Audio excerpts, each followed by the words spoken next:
So welcome to the Out of Office podcast. I'm Stuart Desson. I'm here with my co-presenter, Jonathan Cannon. And today we have Tasha Clapperton, who is from the UK, like we are, but has come over here to the US and also transitioned from being an academic with a PhD and much more into a business practitioner over here in Texas. So welcome, Tasha. Thank you so much. I'm happy to be here. I'm curious, just tell me a little bit about that transition, both sure. geographically and also in terms of your career. Of course. So as I was saying, I've been here 2 years and about 5 months from Newcastle in the lovely rainy UK. Geordieland? Geordies, the good old Geordies, and came here to be closer to family, really. So my parents have been here for 20 odd years. So I went from academic position at Newcastle University, teaching psychology for 16, 18 years, and then moved here on a business visa, it's kind of human resources, looking at change management, leadership training, assessments. So that's what we do here. So we own a business called Solomon People Solutions with my dad and my mum, and that's what we do here. So the transition has been interesting culturally, as we were talking about earlier, in terms of that work-life balance is very different from England to here. And the fact that people seem to love their work here, which has been positive and enjoyable. So that's one of the differences, yes. that they actually like working here. They do. Yeah. Well, they appear to. And that's been good because when you go to work, people want to be at work. So I've loved that. So that's the biggest cultural shift for me, I think. But as I said, I've moved across lots of different countries. So adapting wasn't really a difficult part. But in terms of work, that was the biggest shift, I think. So your UK experience was around neurodiversity and your Correct. PhD. I'm imagining there's lots of scope for using that in the business practice you have now. Yes. But it sounds like the business practice is also broader from what you... Yes. So in England, it was very specifically assessments with children primarily. I mean, some adults, but primarily with developmental. So from newborn really all the way to say 16, 17-year-olds. We're here, it's leadership training. So you say people never grow up and in some ways they don't. So I'm still doing a lot of assessments, a lot of training, which is teaching. So I lectured for 18 years. So that's pretty much the same, but a different audience, I guess. Yes. So I'm using a lot of standard assessments as well, but obviously creating some new assessments that we can use for cultural change or change management or looking at core values or just your general personality assessments or your strength finders assessments. So I've been using that. So that transition has been pretty much the same. There's no real difference other than the audience, but the assessments are. Maybe the assessments you use, do you find that they work across borders and different industries, different people? Yes, primarily. I mean, leadership is leadership, I guess, across cultures. But I guess it's the way you introduce it. And the training sessions tend to be a little bit different, So the way I adapt the training compared to here in England might be slightly different. But other than that, I think they're very transferable. Yeah. And then with the assessments you develop then, is that to kind of fit a specific niche that's not kind of available in the standard market? Yes. What I try to do is to tailor assessments for that specific business. So, for example, if we go to an organization and they say, we're not really sure what's working, what's not working, or I think my core values are embedded in the organization, but I'm not sure. So then we could look at what are your core values? Let's have an assessment. Do people engage with your core assessments? Do they actually know what they are, your core values? And then we look at a baseline. And then from that baseline, then we can look at, let's look at, for example, you said that your employees are really engaged. Are they? And if they're not, in what ways are they engaged? What ways aren't they engaged? And then we can do some further training from that. So or why do you think they're engaged? Exactly. Or you think they are, or the leaders might think they are, but when you look down, they're actually not. Yeah, so, I've always been really curious about values because every company has, a mission statement, values on the walls, all that kind of stuff. But, does it actually make an impact? Does it actually guide how people do things, how they interact? Yes, and that's really what Solomon People Solutions looks at. Yeah. So it's really about, we have these vision statements, as you say, you walk into anywhere, this is what we do.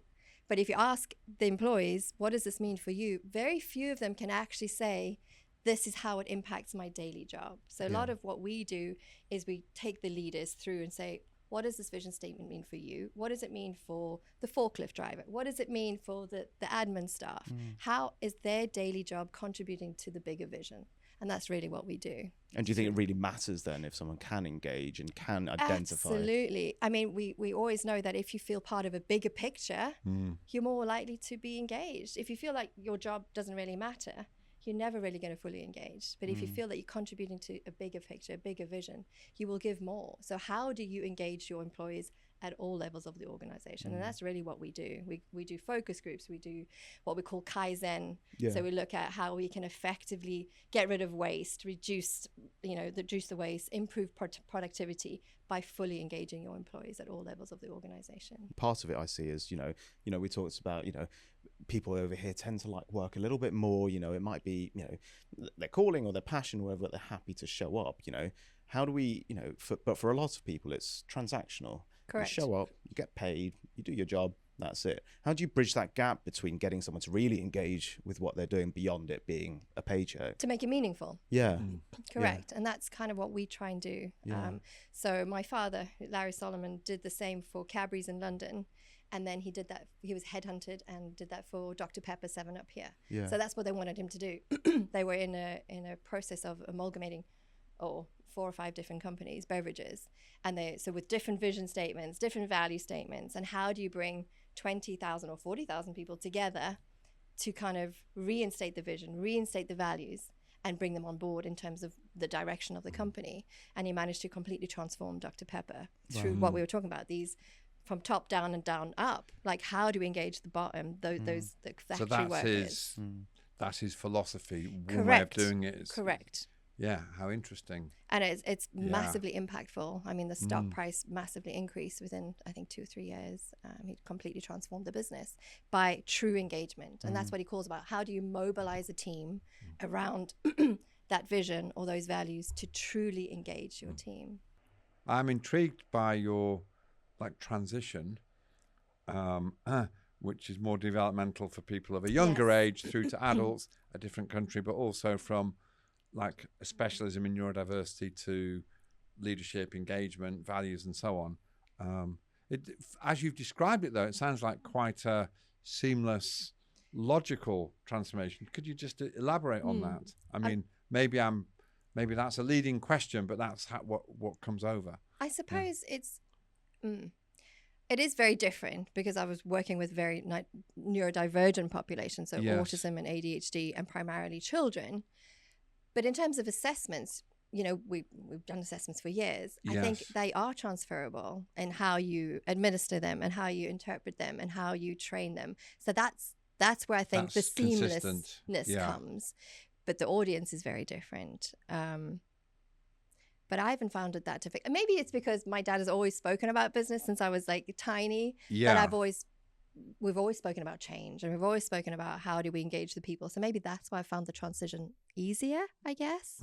And even when I was an undergrad, I used to be fascinated by occupational psychology. How do you bring people on board? So maybe there's an underlying interest that's always been there. But in terms of transferable, I think it's just transferable skills. So you would say that, it's a transferable skill, basically. Correct. Interesting. But it is a very different audience. And I miss assessing children. But maybe I'll come back to that eventually. And in terms of your expertise around neurodiversity, can you see some direct applications of it in terms of the leadership development you're doing on organizations? Well, as I said, I like to design and create novel assessments. So that's really where the skills come in. So obviously doing a PhD, you have to create new ways of assessing or new way of looking at a specific skill or difference. So I guess that's where I think it's been really helpful. But I'm not really sure. I'm not really sure about that. Yeah, no, it's a tricky question. It is a tricky question. We found in our research that theoretically only 1 or 2% of people are diagnosed. Yet when we've done our research in organizations, we tend to come up with a number of about 20%. That's interesting. In any team, we would suspect, even if they're not diagnosed, are likely to be neurodivergent. Absolutely. And it depends on what type of organization you're in. So, for example, I was working in a engineering kind of, I won't name, organization. So when you're working with specific types of people, I think the prevalence would be higher. We know it this. attracts Exactly. people, Especially maths or mechanical. Yes. You would have, probability-wise, a higher probability of individuals with a neurodivergent diagnosis. But yes. But I think that's just life generally. There's so many people I meet that I think clearly they could have been a diagnosis. But obviously it's not enough for them to be affected. So is the diagnosis really necessary? I mean, there's that whole debate, isn't there? Like, should we diagnose? Should we box people? That's a completely different discussion. We were at a conference in London, and the general theme was it's really hard to get a diagnosis. It's kind of undiagnosed a lot, and therefore not taken into account properly at work. But then we looked at X this morning, and Pinker was on there saying actually autism it's overdiagnosed. If you look at the questions in the assessments, they do overlap with sort of normal personality. Therefore, are we overdiagnosing? I'm just curious how you see that. Yeah, I've always debated about that, whether a diagnosis is actually helpful or not. And in some ways, yes, of course. But unfortunately, sometimes the diagnosis is used for the wrong reasons. And I've often found this with parents, for example. They wanted the diagnosis for reasons that perhaps weren't that helpful for their child, but perhaps would be helpful for them in terms of... What kind of reasons? Like accessibility to different schools or accessibility to benefits in England or funding. Yeah. So how is that benefiting the child versus how is it benefiting them? And sometimes, and I know it's difficult, I've worked with hundreds of parents, that even just kind of accepting that diagnosis is hard. And so maybe that's part of the reason why they're wanting it, to kind of to help them frame what's happening with their little one. It and exactly, find reasoning and justify some of the behaviours that they might be seeing. So there's so multifaceted, but diagnosis as a whole is a very interesting discussion. I mean, on the topic of neurodiversity or different forms of diversity and kind of having so many people with different backgrounds, personalities, how do you kind of help an organization kind of be suitable for everyone? How can you make sure that everyone can fully engage, be their best selves, thrive? That's a big question. Right. So I think nowadays, and I've mentioned this briefly before, it's about awareness. And I think we're getting better about being aware of neurodivergence. But I still think there needs to be more. So especially from my background, which is sensory processing, broadly speaking, primarily tactile sensitivity. But if we think about just sensory processing within a work environment, we're sitting here, there's bright lights, you might be fiddling with your papers, and we're really unaware of that. But somebody who is neurodivergent might be super sensitive to that noise, to the light, to the temperature, to the smells within this environment. But how do you make sure that every work environment is kind of accommodating all these needs, or at least being aware of these needs? And there's a process we can go. And I know that organizations are trying to do this, but it might be that... You'd hope they are anyway. You hope. They say they are. Yeah. But it doesn't have to be that complicated. So that's where it goes back to the fact about awareness. If you're aware of these differences or these unusual sensory processing needs, then you can be more likely to accommodate. And it could be from the interview stage. Are we interviewing candidates in the right way? Are we asking the right questions? Are we actually making sure that when we post a position, that we're not biasing that position? Are we making sure that there's different positions available for different types of neurodivergence? And I think that's crucial as well. Because it's fine saying, anyone can apply for this job, but are you making sure that that job is appropriate? And are you attracting, a diverse pool of candidates? You have the brand, the employer brand. For that. Exactly. And then even when you do employ that person, are you making sure that there's an individual kind of assessment? Are you looking at that individual and saying, what are your individual needs? And can we actually feasibly accommodate? Because some people say, we can make those changes. We can change the lighting. We can change the temperature. But then are you actually able to do that? Or you change it for one and it doesn't work for someone else. Exactly. So it's also about the environment. So, for example, if we think about when I was in academia, we all had our own offices. So that's much easier to control lighting, heat, seating, sound. But if you're in an open office, which tends to be very popular, are you bringing them on board under kind of false pretenses that you'll be able to accommodate, but you won't? So it's all about awareness, step-by-step assessment, that one-on-one communication, education. Are you educating your teams on these needs or these requirements or these differences? Are you educating them to say that differences aren't actually necessarily a bad thing? Yes. And that's a problem as well. You know, difference is seen as a negative, but actually it's not. What are the positives that they can bring to the team? Yeah. And also about communication. Are we communicating correctly and openly in a way that's accessible to everybody? So for example, if you are an individual who's neurodivergent and you struggle with unpredictability, when you communicate, are you communicating in enough time for that person to adapt? So if there's going to be some construction in the building, or have you communicated that in a sufficient time for that individual to regulate that or to process that or to make kind of accommodations for themselves? So there can be things that can be put in place structurally in their work environment that can really help be more accessible to individuals. How much of that is kind of process and procedure and policy? A lot. Versus, you know, leadership behaviors and communication? That's a really good question. And they're intrinsically linked, right? So a good leadership team communicates really well. A good leadership team has the processes in place. And often I've been into organizations and they are great at you know, let's do this, let's do that, but they haven't got any of the processes in place. And they can get there, but then slowly the processes fall apart, and therefore everything else falls apart as well. So I think they're intrinsically linked. A good leadership team has the processes in place. Yeah. And before you bring on somebody on board that is neurodivergent, have you thought about all those steps before just bringing them on board and then go, oh my goodness, how are we going to accommodate all these things? So I think it's about awareness, education, and process. Have you put everything in place? And are there any kind of common leadership behaviors, leadership tropes you find that are, you know, just intrinsically unhelpful to helping people engage and, you know, be able to attract and retain a kind of a diverse workforce? That's a really good question. And often I've met lots of great leaders, and they are great leaders, and they have lots of people, you know, rallying behind them. But sometimes with that becomes this, what do we call it?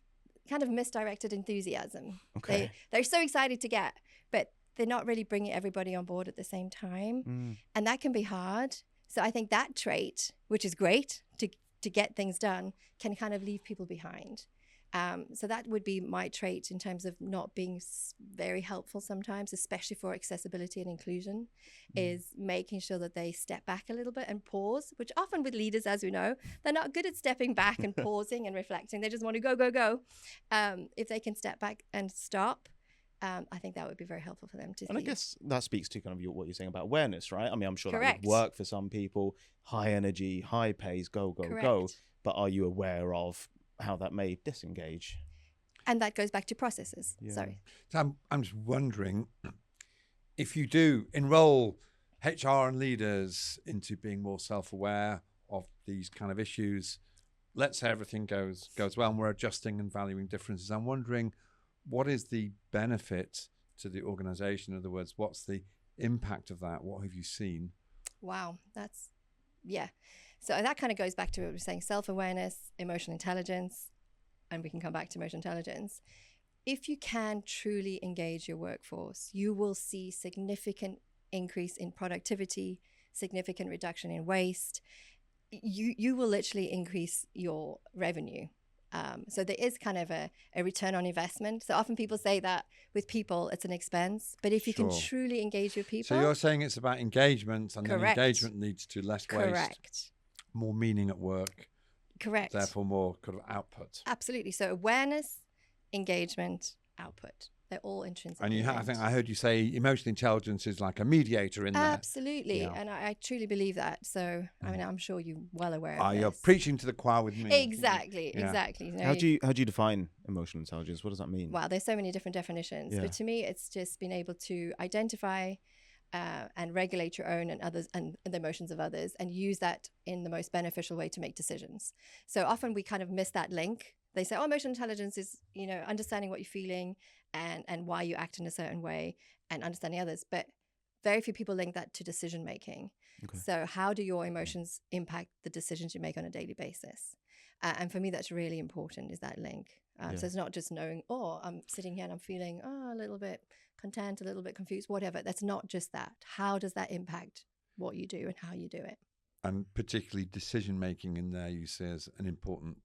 Absolutely. You see higher quality decisions Yes. if we're more aware and more emotionally intelligent. Correct. So I certified in a number of different EQ assessments, but the one I particularly like specifically looks at what emotional information do you focus on? What information do you use in terms of making practical decisions or long-term decisions? And are you more risk-taking or are you more innovative? And I love that because it's not just saying, oh, you've got high emotional intelligence or you've got low emotional intelligence. It's saying, how do you use that emotional information when you're looking at all these different aspects of And decisions? how do you think organizations misunderstand emotional intelligence? This is very interesting because often I've spoken to leaders and it's all about, what qualifications do you have?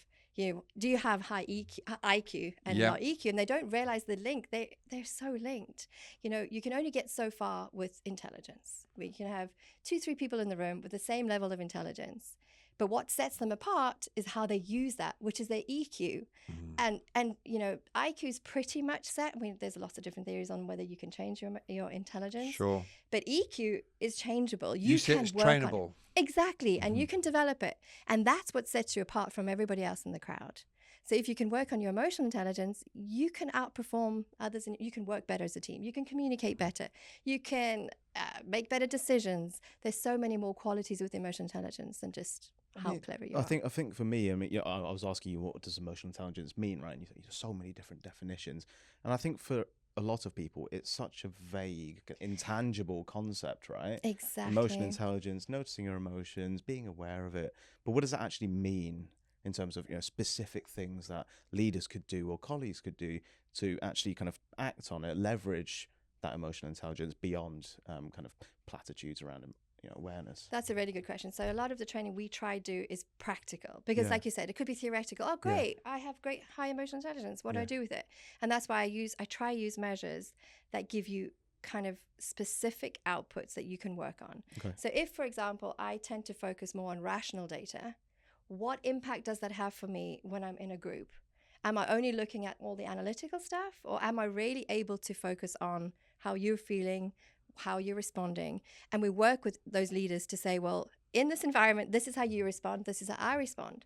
So if we have a conflict to resolve, how would you approach this conflict and how would I approach this conflict? So we look at conflict resolution or decision making, and we have examples and we let people work through it and then see how they have approached it in a different way depending on whether they're focusing on rational, emotional, practical, long-term, innovative. And that's how we do it from a very practical standpoint, because else it's pointless. As you say, it's just theoretical. Yeah.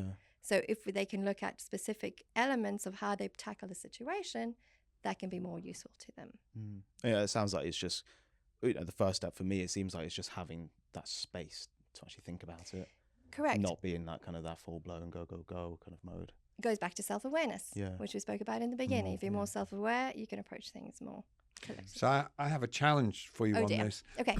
Well, only because I've been challenged by it, working with clients. I'm kind of with you. I think it's great to be more emotionally intelligent, but I've sometimes faced leaders who see being more emotionally intelligent as kind of not being authentic. Oh. You're editing yourself somehow. Isn't it better just to say it how it is and just figure out who you are? Just be yourself. Stop all this dialing it up and dialing it. Yeah. What would you say if I'm just being authentic? Wow. What's your take? So authenticity is a big buzzword at the moment. And EQ does play a role in that, obviously. And as you say, with leaders, they're like, I'm just going to say it how it is. They're very direct. Oh, wow. I've dealt with a few leaders like this. I think when you're faced with that is to kind of give them an example of when they've been in a meeting and their directness has actually negatively impacted the discussion or negatively impacted the direction of where they were hoping to go. I think if you can actually show some tangible examples to them, they might be able to be reflective. So you're trying to link it back to the kind of the organizational outcome is what you're saying. Find an example where it didn't work so well. Exactly, because they're all about the revenue. They're all about how is it impacting my cash line. Yes. So if you can show that link, they're more likely to listen. I mean, you've dealt with leaders so many times, and they're a very specific personality type as well, and we can talk about that. But how do you get them to physically see the impact of how they're acting within their teams? That's crucial. And it's not always easy, but it's through observation. Psychologists, we know this. We sit, we observe, and then we say, when you were doing this, this, did you see that this happened? Did you see the Yes. impact? Did you notice that everybody suddenly fell quiet in the room? Why do you think that was? Did you give everybody space to talk? And when they're like, oh, actually, that's when they will realize the impact, but they have to see it for themselves. So somehow you need to hold that mirror up. Yes. And it's not always easy, as you know. But it also requires the leader to be willing to be in the room with you to be able to hold that mirror up. The ones who don't care, they don't see it as an issue, you're never going to engage with them. Correct. So it goes back to the whole thing in the beginning. If they can see the impact of engagement on the output of their business, then you can say, in order to get from there to there, these are the elements that we need to work on. And one of them might be emotional intelligence. One of them might be decision making. It's all the little kind of tools that we need to get to the end goal for them. And it's about trust. You know, with leaders, they need to trust you first. They need to know that you're not just smoke. They need to know that you're actually genuine, that you want to help them. Yeah. And you have the tools, you know, all about the tools. How are we going to physically, tangibly get to the end goal? And as you say, impact that bottom line and what the business That's really all they really care cares about. I mean, it's business. Yeah. We need to care about the bottom line. Of course. So does authenticity help with the bottom line? Yes, I think so. You know, if you think about just trust generally, if you feel that your manager or your leader is trustworthy, it's that they're honest and they have your best interest at heart, then absolutely will help. Then you're more willing to do what they want, you know, get on board with their bigger vision. If you feel that they're dishonest or not authentic, then you're not going to want to do what, you know, follow that direction. But how, back to your original question, how do you create authenticity? I mean, that's a massive question. And I think people can see through it. They can see through if you're honest or not. They can see through if you're just putting on a facade. I mean, that's intuition. That's just human nature. We can tell very quickly whether someone's pretending to be something that they're not. Faking it. Yeah. Or they're manipulating So something. for you, authenticity, it's about honesty, trust, being transparent. Transparency. And your view is like people know. You can kind of sense it. Absolutely. Yeah. But it also goes back to what you just touched on, communication. Communication is key. You know, you can, there's not too many times you can say something. People say you say it once and you know it. That's not true. Communicate. And in different ways. Yes. Exactly. And it goes back to the neurodivergence. Communication is absolutely key in an organization that's trying to be accessible to neurodivergence. How you communicate, the terms you use, the timing of communication, that is absolutely essential. So when have you seen the communication completely missing the mark, say from a neurodiversity perspective? Oh, wow. That happens a lot. And I think this is a human trait. We assume that if we tell somebody, then they'll just understand. They'll understand the context and they'll know what to do. So it's really important that you follow what we call it like a way to communicate, that you give the context of the communication. You tell the individual, you know, what's in it for me?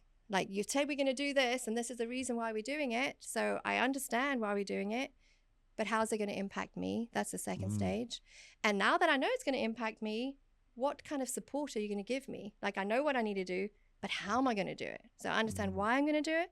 I know how I'm going to do it, but like, have you given me the tools in order to achieve that? And then is it sustainable? So if you can do that, and then in terms of inclusivity and accessibility, making sure that the timing of that is correct, making sure that they know how they're going to be supported, and it might be different in terms of neurodivergent and not neurodivergent. And I think that is crucial, making sure that it's very clear. These are the steps we're going to take and how we're going to sustain it. What do you mean by making it sustainable? Okay, so if, for example, an organization has a new initiative, like they tend to do regularly. Good ideas. Yeah, like they have a dream and they're like, this is what we're doing today. How are you going to make sure that it's not just a dream? How are you going to make sure that they actually believe that it's something that I need to invest time in? Because I'm going to change my mind next week. Why am I going to invest in this new idea?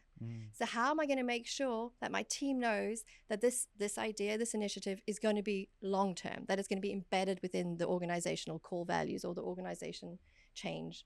How are you going to sustain it? And then the idea is that you go through the process again. So you remind them why we're doing it. You remind them why it's important. You remind them what the impact is on for them. And then you keep going, how you're going to support them and the impact long term. And and that's back to communication and how you communicate it in terms of being neurodivergent. accessible is really, really important. Do you find businesses do think about that intrinsically? You know, the context, why, how, No. how to engage, how to enroll? And I think they say they do, and they try to, but it's back to processes. And it has to be a really structured process in order to ensure that we communicate it, in order to ensure that something's actually truly embedded within the organization. Yeah. And it's reminding those individuals, reminding the leaders, if you really want this to be your end goal, you can't just throw it out into the ether and go, there we go, off you go, guys, you've got this. And a lot, unfortunately, leaders tend to do that. And it's because as a leader, you think that they only need to be told once. They've got this. They understand the message. They understand the context, but they don't. So it's really about that that repetitive communication. Well, it's got to be frustrating, right? If you're a leader who thinks you're communicating clearly, you're being direct, you're saying it how it is, you're saying what the end goal is, but people aren't engaging with that. It's got to be frustrating, right? Because you think you've been clear, but people aren't on board.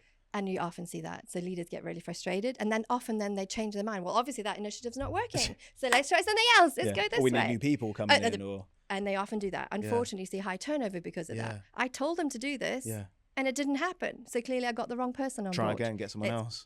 And that often happens, and which obviously affects the culture of the organization again. People think, well, gosh, that person just started and now they're gone. What does that mean for my position? So it causes vulnerability and anxiety within the workforce. So it kind of has massive kind of repercussions. But that's a really good point you raised.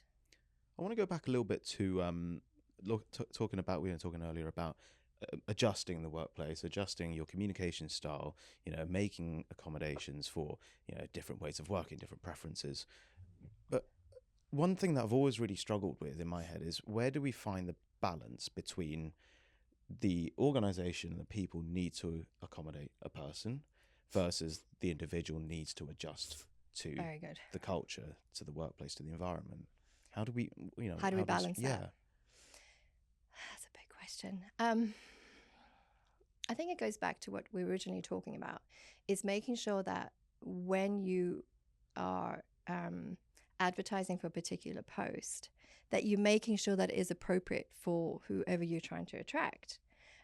Because there's only so many accommodations you can make. Like we spoke about this, there needs to be flexible working. So if the position you're wanting to advertise doesn't allow for flexible working, then you need to make sure that individual, when they come, knows that unfortunately, because of the role, these things I cannot physically allow. But these are the things that I could accommodate for. And they need to be really transparent in what they actually need, because often they might not be, because they really want the job. So I think transparency in the employee, saying what we can and can't do, and that individual, what they need and what they don't need, is absolutely vital. So you're advocating for kind of putting that out front on the job advert? A clear I don't think I've ever seen that. No, which I think is a problem. Not that I'm looking at job adverts. But absolutely, that's essential, because it's kind of a false idea of what you're going to advertise. One challenge I see with that, and I'm kind of with you, let's make everything personal, let's make it specific to the role and be as flexible as possible. But then you run into the idea of best practice is to be consistent. We want the one good staff handbook that clarifies everything. Oh my goodness. Fairness. Fairness. How do we, and there are real issues there, aren't there? People could bring tribunals if somebody had some flexibility that I didn't have. It's not fair. Yes, and I've seen this so many times. And maybe that it's kind of back to front. Maybe we need to think about, I think it goes back to education. I think, unfortunately, even though with so much out there and so much knowledge available, there's still so many people that know so little about neurodivergence. True. And I think if we can educate managers, colleagues on lots of different things, but for example, sensory processing difficulties or differences, that should help bring some kind of understanding. I mean, it should, and I've been helped. I mean, I would be, to be honest, 20 years ago, I was pretty unaware of issues around neurodiversity. And the way I led in my first roles, I don't even think some of the things I did back then. So, but I have become more educated, partly through talks, HR and so on. But actually, for me personally, the catalyst was my own family. Correct. Actually, so having my own experiences gave me a heightened awareness and really enrolled me into it further. Could you speak to that about? Yes, of course. So back to that awareness and exposure. So my sister has autism, and that kind of led me down the path of researching. But I think that personal exposure and that personal experience is a massive impact in terms of how I view it, how I approach it, my understanding. So my sister, although she's what you call maybe high functioning, Sure. She has a job, but then loses the job because there's lack of understanding, lack of awareness, lack of flexibility. And that's really made me more passionate, I guess, about trying to make sure that there's better understanding of autism specifically. And I'm always shocked and surprised that people have so little real understanding, but it's back to exposure. What are some of the big misunderstandings that you see? Oh, wow.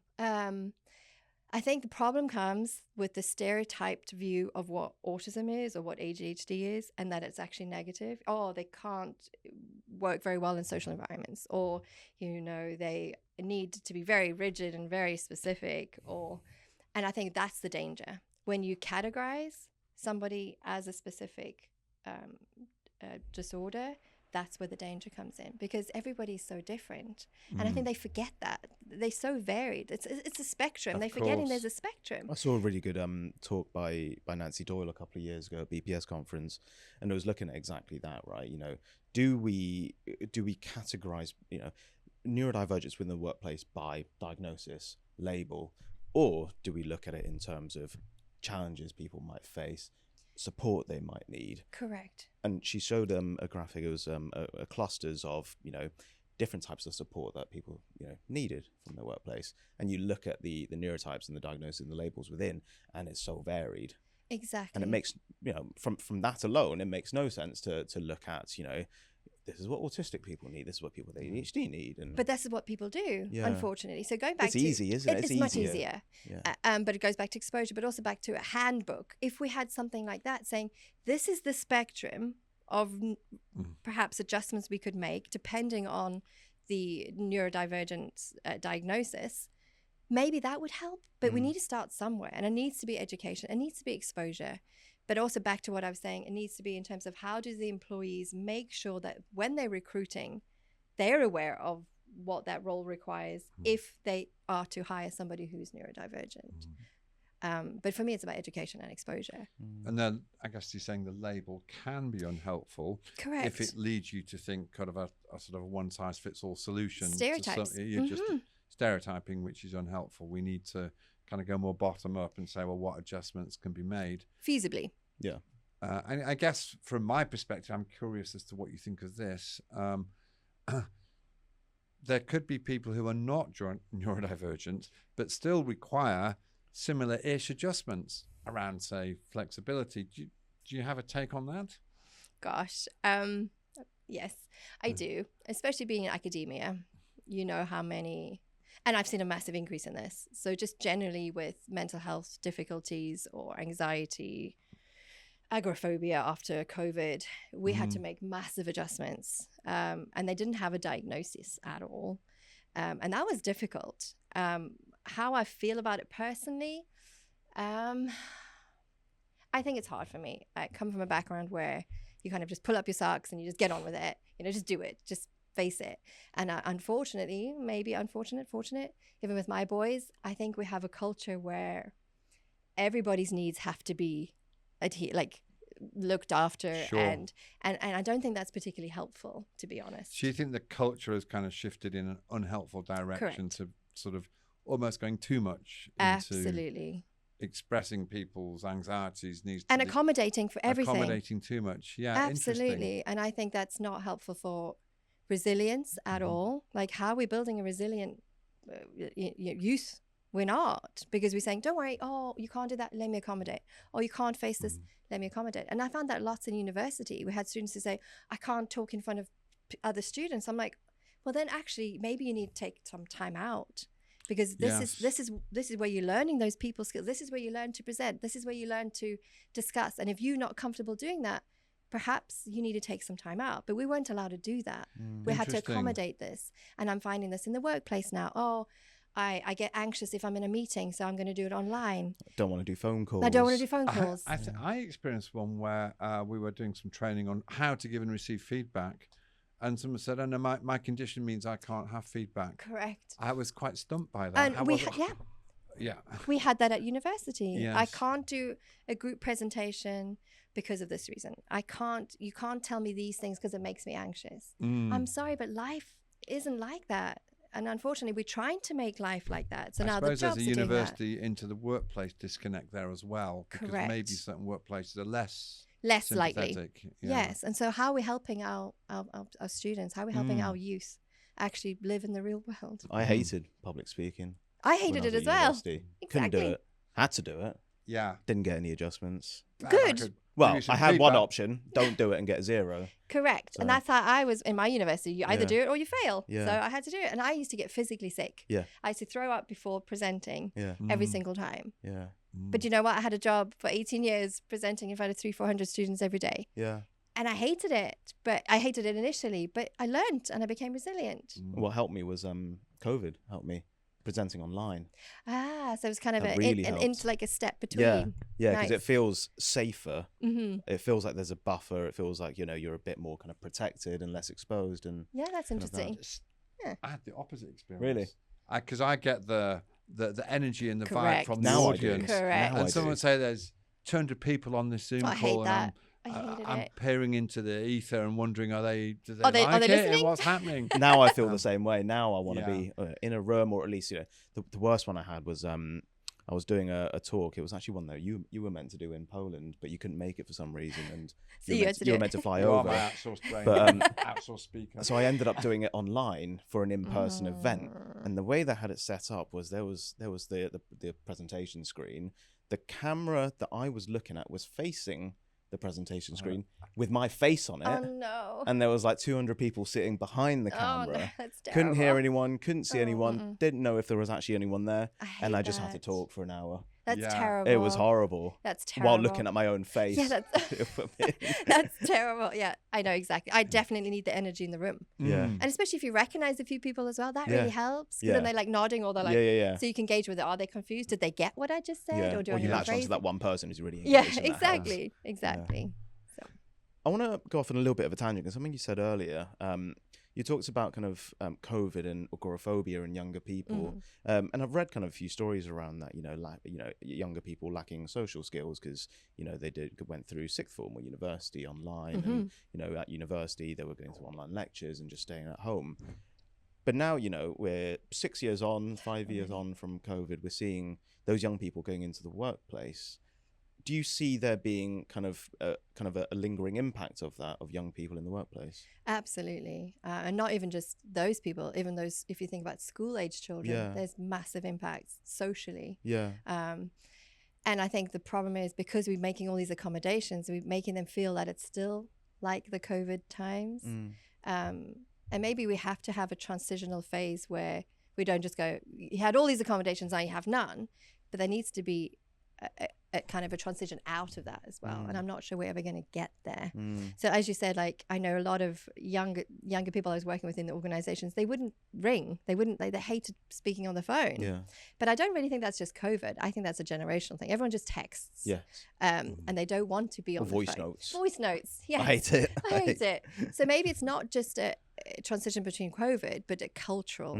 It's become a cultural norm. Yeah, probably exacerbated by COVID. Exactly. I mean, I have friends, children who text from the room upstairs. I'm like, come downstairs. Like they just say, Mom, I need this. And I'm like, wow. So I don't think it's only just a transition thing from COVID. I think it's just become a cultural norm. Yeah. And how do we change that? I'm not really sure because we seem to be going more and more digital. Yeah. And then that's impacting social.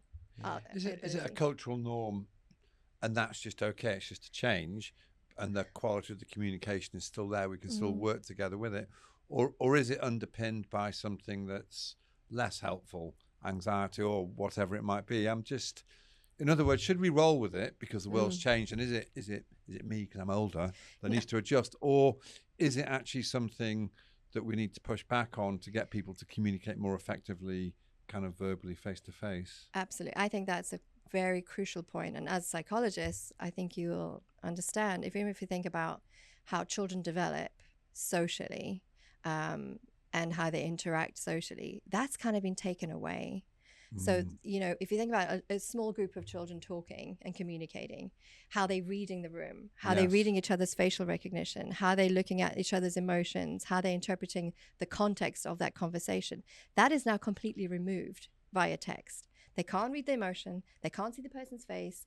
They can't even engage in that same way at all. So as a cognitive development perspective, what does it do? What's the impact of that? Exactly. And that's why I think we see this increase in anxiety, Yes. because they're not able to regulate in the same way. If you think biologically, they're not regulating that emotion. They're not regulating the tone. They're not regulating, like, even physical contact. If you look at physical touch, which is my main research area, how crucial physical contact is for emotional regulation, for arousal regulation. And they're not getting any of that. So if they're not able to regulate their arousal, how they're able to interpret the context, and then how they interpret that response, or how to appropriately respond, that's all missing. So then it's perfectly understandable logically that if I get a text, I don't know the content, I'm going to react in a way that might not be appropriate. That might heighten my anxiety because I was unable to really gauge the context or. So in terms of doing arousal. something practical about that, I mean, what do you think to say the Australian approach of kind of banning the social media for younger kids? I think that's definitely a step in the right direction, but there needs to be more. There needs to be kind of back to old school, I guess. I was going to say, something's got to replace it, right? If Yes. that's how you interact socially with your friends, but you ban it. So I think it needs to be back to, let's sit in a group. Yeah. Let's talk. Let's actually communicate. Let's actually sit and say, well, how are you feeling? Knock on the front door and Because that's missing, unfortunately. I've seen kids come in the same room and they texting each other while sitting next to each other. And you laugh, and I'm like, what are you doing? And that's at the extent to which it's got. Yeah. Well, I sat on a plane and received an email from the person sitting next to me. This is what I mean. Hello? Exactly. Exactly. This has become the standard. Yeah. And for me, as a developmental psychologist, that's frightening. Yeah. I mean, there's so much research just on that children are no longer able to recognize as effectively the emotions of others because they're not communicating face to face anymore. So where does that leave us in 5 years, 10 years time, unless we start making drastic changes like they are in Australia? Because I think it's becoming dangerous, actually. We're losing touch with what makes us innately human, which is social and physical contact. Yeah. We're missing it. So do you have a take on what that means at work, given we are where we are? I'm curious what we can do at work to encourage more face-to-face dialogue. Absolutely. And that's why I think it's important that there is continual training within your teams. You know, let's train on emotional intelligence. Let's train on how do we resolve conflict, so conflict resolution. Let's look at how we, negotiate deals face to face. And if we do that regularly, perhaps we'll start to slowly move away from this, let me text you or let me voice note you, hopefully. But I think it's about bringing back that physical social connection. Great. So I've managed to avoid mentioning it so far, but what about large language models and AI? What impact in the workplace might that have on what you're talking about here, which is our communication? Wow. There's a lot of research, I don't know it that well because it's not my area, on how language specifically has changed completely. The way we communicate, but the style of communication, even grammatically, it's changed massively. And we see the impact on children, like say high school. They can't write anymore. And unfortunately, they're removing, even in this area, they're trying to remove handwriting skills from the ages of, say, 8 and 9 to all be electronic. Typing skills, which I think is terrible. Disaster. It's a disaster. As psychologists, we know that writing is not only just because of writing, but it's for memory, it's for motor development, it's for so many other things other than just writing. And they're trying to remove it from schools, that everything will be digital. So in terms of language, it's a massive impact. Can I admit something horrific? Tell me. So I use AI to help me write stuff and structure my thoughts and all that. Of course. And my normal approach is blank slate, throw some ideas, get something out, start editing it, start to make it real and me and all that.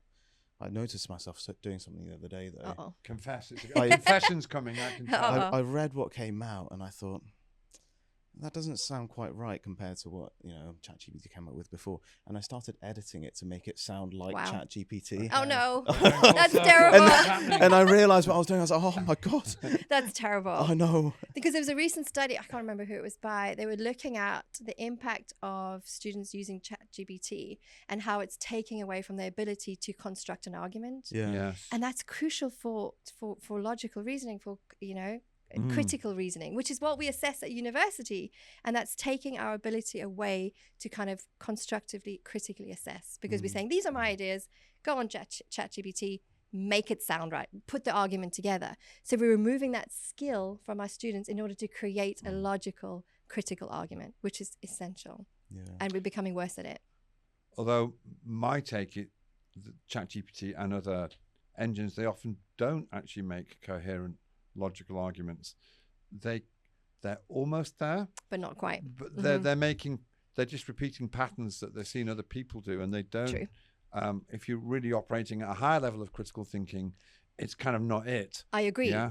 But when you're working with students who are learning to be critical, Yes. they're taking that ability away for them to actually learn that skill, because they're Yeah. like, oh, ChatGPT could do it It'll for do me. it for you. But actually, because they haven't done it previously, they're not noticing that actually. It also requires the domain level knowledge to be able to know.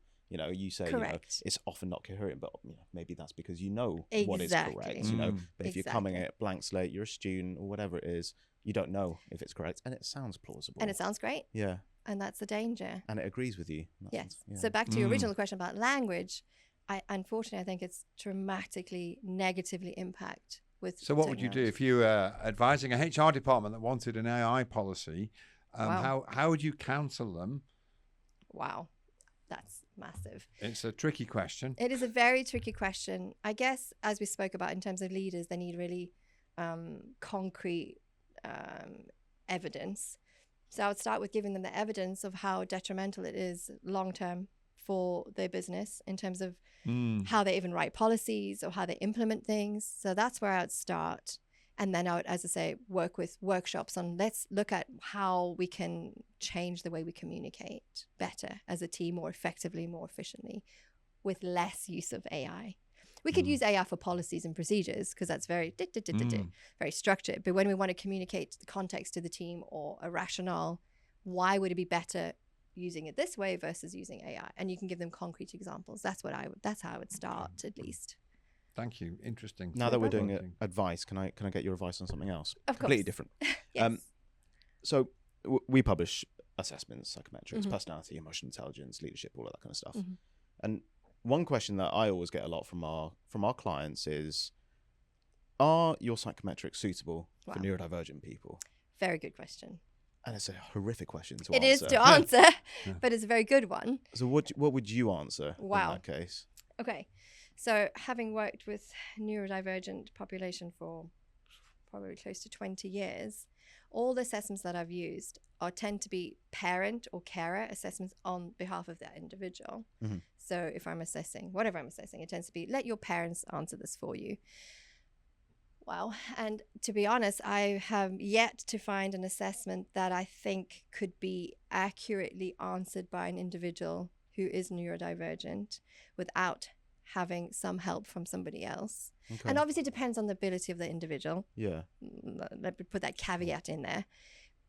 But I think there's so many different aspects of, say, for example, autism that perhaps aren't considered within an assessment. So if we look at the kind of, I don't want to look at stereotypes, typical traits, but not being able to take the context necessarily into consideration, or not being able to use metaphors in the same way, or not being able to kind of put themselves in a position of an example that's perhaps giving an assessment. If you think about all those different aspects, are you really going to get an accurate representation of that person's ability or their view with all those kind of traits of autism or ADHD?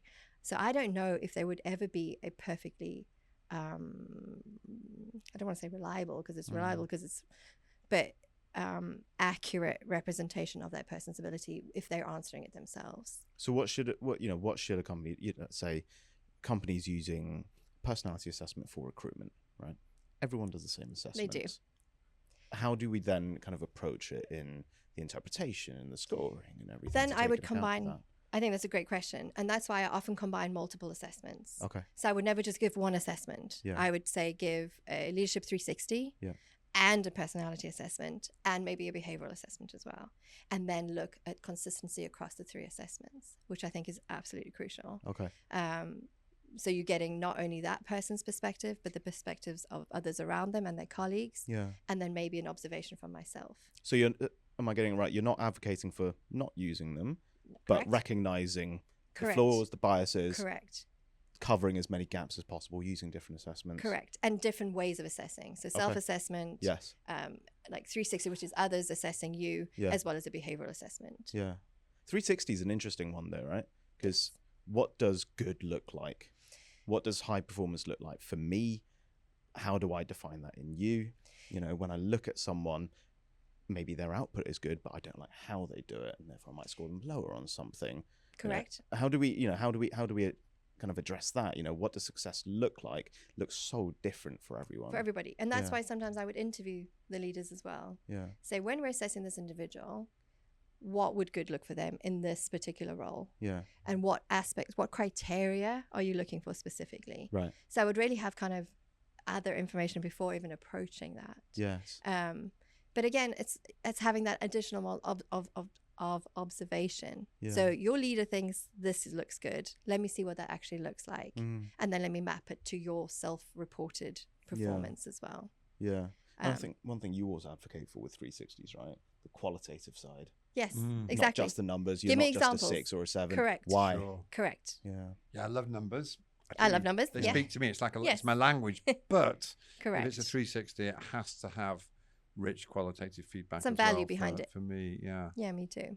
If we do all of this, and I love your reply around how you handle multiple assessments. Again, what's the impact of that on the organisation? Back to your point earlier about how do you kind of enroll senior leaders into the fact that these multiple assessments done in this way are actually going to bring about a benefit. How do you do that? That's a hard one. But again, it's back to building that relationship with the leaders first. They have to trust you. It's back to my original thing about how do you make sure that the leaders see the benefit? And it's about through discussion. If I show them some data, say, if we only do this, this is all you get from it. If we did this and this, this is your outcome. These are the benefits of doing these two together.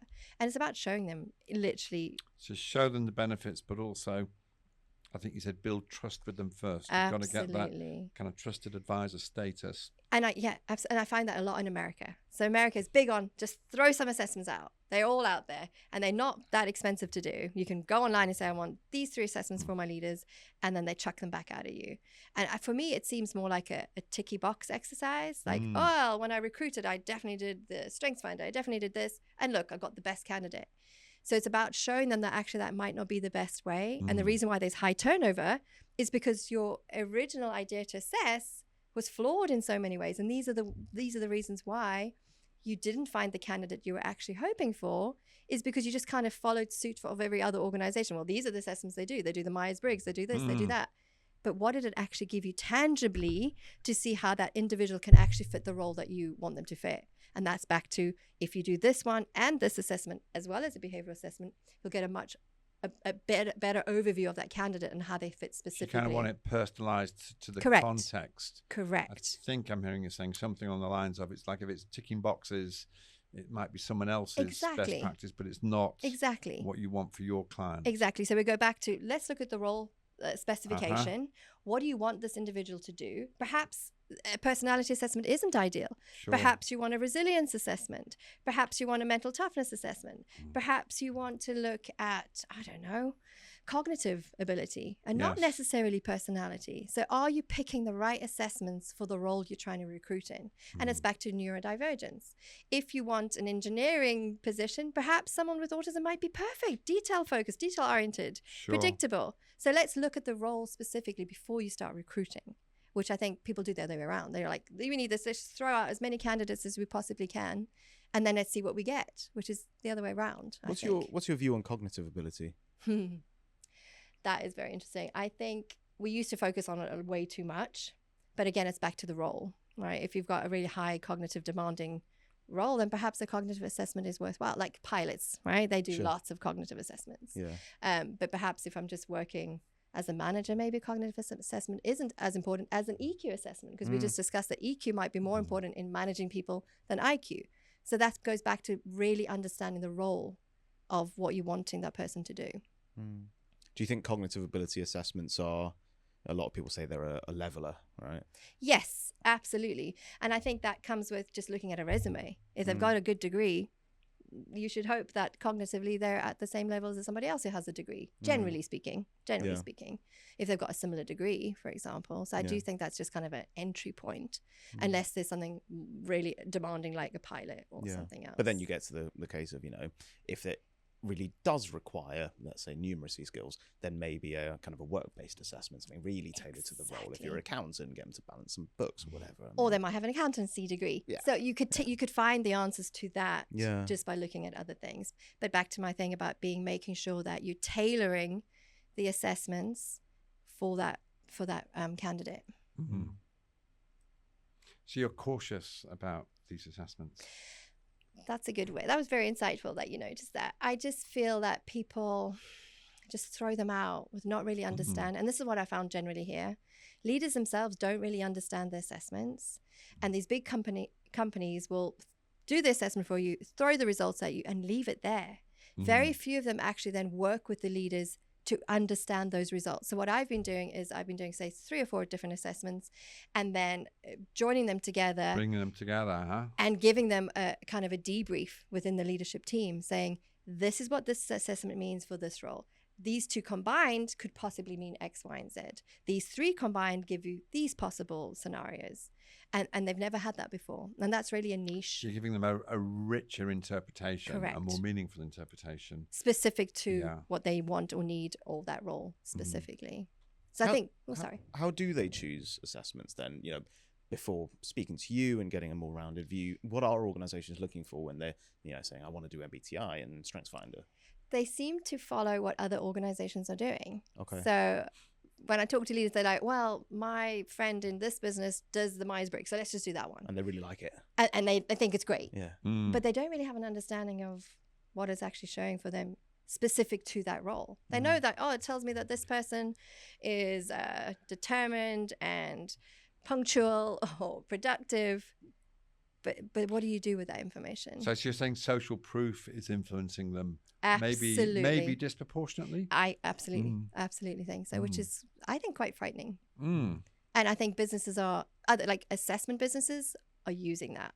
Of course. What do you mean?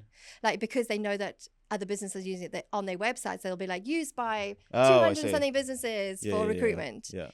And so they're like, oh, it's great, let's just use that one, but not really understanding. But there's value in that, right? If a business is using it, and they, even if it's an intangible, not a concrete measure of it actually works for us, there's some value there. Of course, because it's standardized across companies, I guess. Yeah. And it's not so horrific that they don't recommend it. So. No, and it's obviously valid and reliable. It's all got kind of those psychometric qualities, but it's how they're using it. Okay. That's what's missing. Yeah. They tick in the box saying, I've used it because all these, and it's a valid and it's a reliable measure, blah, blah, blah. Yeah. And it gives me good candidates. But is that good candidate really a match? What does that mean, a good candidate? Exactly. Goes back to what you were saying before. Are they really sitting down before, this is what I'm looking for, these are the criteria, this is how we're going to measure it, this is the impact on actual performance in the role? Correct. That's what I think. If you kind of think back to kind of working with different organizations and, really diverse workforces, different leaders, and with neurodivergent specifically, what's one thing that you think that's being misunderstood, organizations getting wrong about it, and one message that you like to send out in terms of what we can do about it? Wow. One message about neurodivergence. I think it goes back to our point about trying not to categorize individuals too tightly. One box does not fit all, and about understanding that these differences are strengths. And if we can work out which strengths match what role, I think that will be a massive positive way forward in terms of inclusivity of neurodivergence within an organization. So removing the categorization, the heuristics, that make it easy for us to make sense of things, but taking a Yes. more individual lens. I mean, it sounds like you're saying as well, remove the deficit lens on Correct. neurodiversity. Absolutely. Of course, we might need to make reasonable adjustments, but you're saying like look for the strengths Correct.